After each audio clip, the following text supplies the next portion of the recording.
Bonjour à tous, on se retrouve aujourd'hui pour un débriefing complet du Festival de Cannes. Pour ma part, c'est la troisième année que j'y vais et la première avec une carte presse. J'ai un sentiment partagé. C'est vraiment super chouette de pouvoir être au festival en tant que presse. On est bien accueilli par les organisateurs, d'une manière générale. Ouais.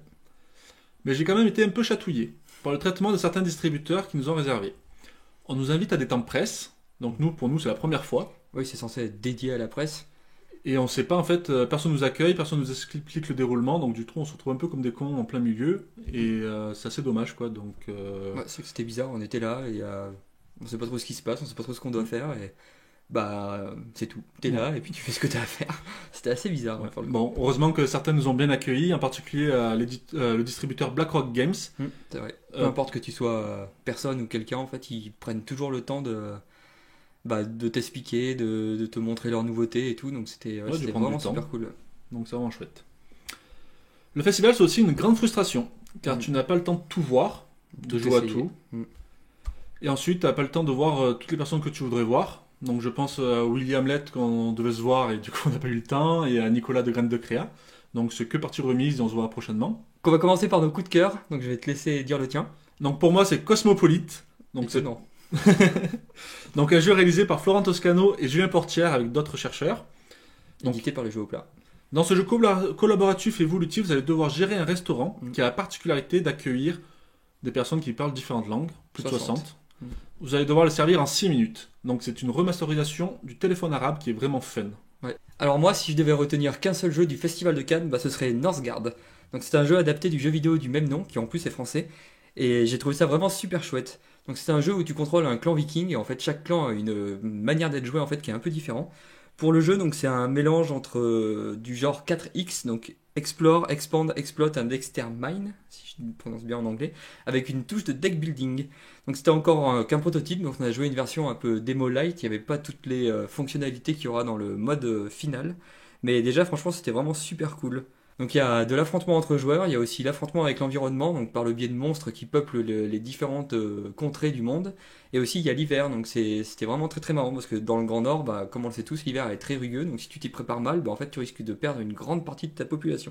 Donc, ce jeu sera en Kickstarter durant l'été, et moi je sais déjà que je me le prendrai parce que c'était vraiment mon coup de cœur de l'été. Bon, en vrai il y a un autre jeu qui m'a énormément plu, mais c'est un peu particulier la manière dont je l'ai testé. Parce que Asmodée a eu la bonne idée, et c'est pas du tout ironique, c'était vraiment une bonne idée, d'organiser, donc encore une fois, une Asmo Quest, donc qui permet, si tu remplis les conditions, de récupérer des goodies qui sont plutôt cool. Des goodies, des jeux et des figurines.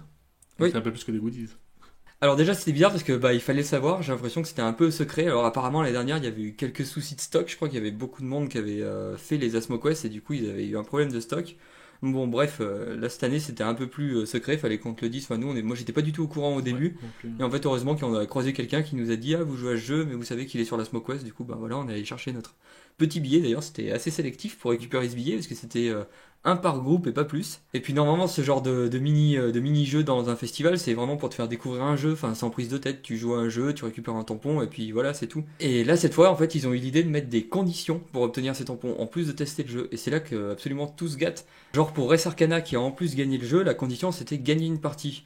Alors déjà qu'il y avait 1h30 d'attente, je vous laisse imaginer si en plus il faut gagner la partie, donc c'est plus du tout une partie découverte, c'est une partie où tout le monde joue sa vie, tout le monde tryhard à fond, et du coup la partie est super longue, et si en plus vous êtes 4, vous allez certainement recommencer jusqu'à ce que tout le monde ait gagné, donc ça veut dire 4 parties au lieu d'une, donc l'attente était juste insupportable, enfin, c'était vraiment un véritable calvaire cette Asmo Quest. Le seul point positif de ce chemin de croix, c'est la découverte d'un jeu qui n'était pas pris d'assaut, donc certainement à cause de son nom, donc c'est Betrayal at the House on the Hill. Et en fait c'est un vieux jeu, donc qui avait jamais été traduit en français, et j'ai l'impression qu'ils n'ont toujours pas traduit le nom. Donc il n'y avait pas grand monde, donc on s'est dit ce sera rapide, ce sera plutôt sympa. Et au final moi j'ai vraiment beaucoup aimé le jeu. Moi aussi. Donc en fait ce jeu il se joue en 2 phases. Donc pendant la première phase, toi et 4 autres explorateurs, vous allez rentrer dans une maison abandonnée sur le sommet d'une colline. Donc il y a 3 niveaux dans la maison, le rez-de-chaussée, le premier étage et le sous-sol. Donc l'ambiance elle est vraiment plutôt lourde, vraiment du Lovecraft, tu vois, sombre et tout, enfin vraiment ce qui me plaît. Puis au bon moment en fait il se passe quelque chose qu'ils appellent la hantise. En fait un des 5 joueurs, donc c'est choisi au hasard, il va devenir fou, il va décider de trahir tout le monde. Donc il va recevoir un petit scénario de traître. Donc en fait il va s'isoler, il va avoir une petite mise en situation, il va avoir un nouveau gameplay, des nouveaux objectifs, donc en général c'est tuer tout le monde. Et les 4 autres joueurs en même temps, donc ils vont recevoir eux un petit livret d'aventure. Et pareil, en fait, eux, ils vont avoir des nouvelles missions, genre, bah voilà, il y a un de leurs potes qui vient de mourir, ça se trouve, bah ils ont trop peur, ils vont juste tous se barrer en courant, et peu importe s'il y en a un ou plus qui réussit à s'en sortir. Ou alors, au contraire, des fois, la mission, ça va être plutôt d'aller bah, en finir avec ce mal qui se terre au fond de cette maison. Donc il y a plus de 50 scénarios différents. Donc j'ai adoré l'ambiance et même le système de jeu, c'était vraiment super cool. Donc ça m'écorche un peu la langue de le dire, mais merci d'Asmoquest pour cette découverte.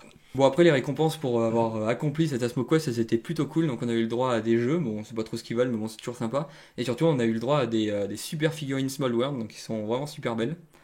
Et d'ailleurs, en parlant de Small World, pendant le festival, Asmodée en a profité pour rencontrer des grands acteurs du monde ludique, enfin des grands acteurs, des grands vendeurs, tout du moins, genre Leclerc.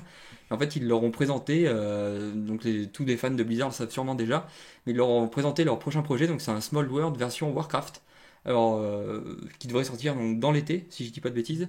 Et bah, pour la sortie de l'extension de Warcraft d'ailleurs, qui sort aussi pendant cet été. Et bah, nous, on l'a pas encore dans notre ludothèque. Je sais que moi, j'aime beaucoup y jouer et ce sera l'occasion pour nous de prendre cette version-là plutôt que la version de base. Tu connaissais Subverti, toi, avant Non, pas du tout. Non. Bah, généralement, on le connaît car c'est une carte de France des festivals. Ah oui. Mais en fait, avant tout, c'est un éditeur. Donc, son premier jeu, c'est Révolution. Donc, cher camarade, j'ai enfin pu le découvrir. Donc, les dictateurs se succèdent inlassablement au pouvoir. Le peuple souffre depuis trop longtemps, la révolution a enfin sonné. Alors à coup de propagande, de blocage et de violence, vous allez enfin essayer de renverser les dictateurs. Attention à la répression. Et c'est pas d'actualité les gars. En plus vous pouvez vous cultiver car chaque carte c'est un tableau célèbre. Ouais. Donc c'est vraiment chouette. J'apprécie beaucoup le jeu, ça me fait ressortir mon côté révolutionnaire. Et oui. La prise en main... La prise en main est super simple et le jeu est fun. Donc, durant le festival, il faisait aussi découvrir leur deuxième jeu, Climato. Encore d'actualité. C'est un jeu de gestion écologique. Donc vous le savez tous, notre monde est foutu, notre planète est foutue. C'est un peu à cause de nous. Ouais. Et pour eux, il semble qu'il y ait encore un dernier espoir, c'est en développant la cité la plus écologique possible. Donc est-ce que vous êtes prêts à relever ce défi ? Donc ça se passe actuellement sur Ulule. Et pour ma part, c'est 200%. Et pour ma part, je vais relever ce défi. Ensuite, on a découvert un jeu à deux. Donc dans la jungle, terrible jungle, le lion est mort ce soir. Non, c'est pas vrai. C'est deux équipes composées d'un caméléon et d'un toucan qui s'affrontent en quête de nourriture. Tous convoitent les petits moustiques que l'on trouve autour des points d'eau. Ouais. Donc il faut être le premier à récupérer 9 moustiques d'or ou à bloquer son adversaire. Oui. C'est là où le jeu m'a surpris, c'est qu'il y a vraiment une dimension stratégique. Enfin, les déplacements de ton personnage, tu peux vraiment en fait tuer le jeu en 3-4 tours si tu bloques ton adversaire. Enfin, pour le coup, c'était vraiment super bien. Je m'attendais pas du tout à ça et j'étais vraiment très surpris. Ouais.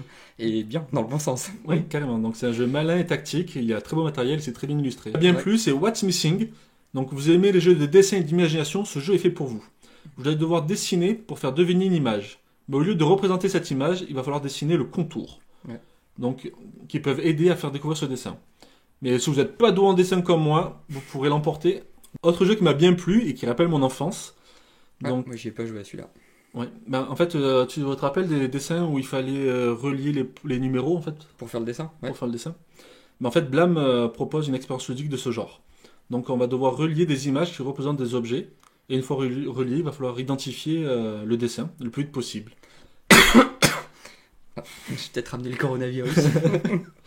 Et le premier à avoir fini tourne le sablier pour mettre la pression sur les autres joueurs.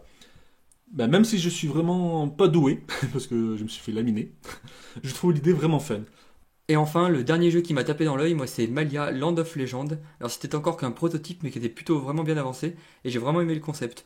Mélangeant du dungeon crawler et du land crawler, il a en plus cette particularité de vous faire vivre les scénarios à la manière d'un livre dont vous êtes le héros. En gros, vous commencez le donjon en sachant exactement ce que vous venez y faire dedans, mais vous allez avoir des choix qui vont vraiment influencer le scénario et vous proposer différentes fins.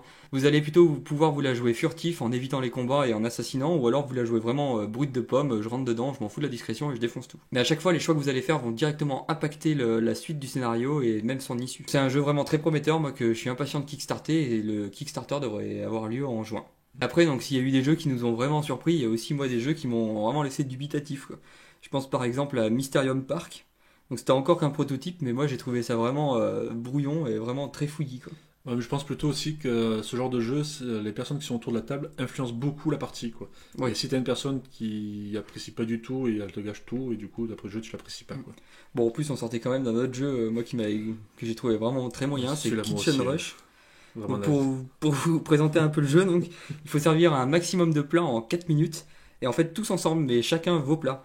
Et en fait, c'est un bordel monstre parce que en fait, chacun fait ses actions dans son coin, tout le monde retourne ses sangliers, se jette sur les ressources. Enfin, on frôle un peu l'hystérie pendant 4 minutes. Et le pire du pire, c'est qu'on doit remettre ça 4 fois, quoi. C'est 4 fois 4 minutes. Interminable. Là, autour de la table, c'est vraiment une souffrance. Le Festival de Cannes, c'est aussi l'occasion de voir les prochaines sorties. Dans Splendor, avec la nouvelle thématisation Marvel. Avec Thanos et les gemmes d'affinité ou de pouvoir, je sais pas comment ils les appellent. Donc c'est vraiment une sortie que j'attends impatiemment. Quoi. Même si elle fait un peu scandale, mais apparemment ils vont rajouter une thématisation, enfin un nouveau mécanisme au jeu. Et aussi donc il y avait King of Tokyo, donc Dark Edition qui va sortir. Alors franchement les illustrations, même nous on a vu la boîte, franchement c'est super.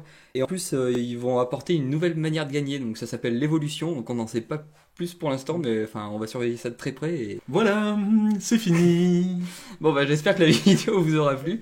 Si c'est le cas, bah on like, on commente et on partage comme d'habitude. On s'abonne si c'est pas déjà fait. Quant à nous, on vous souhaite une bonne soirée ou une bonne journée. À plus.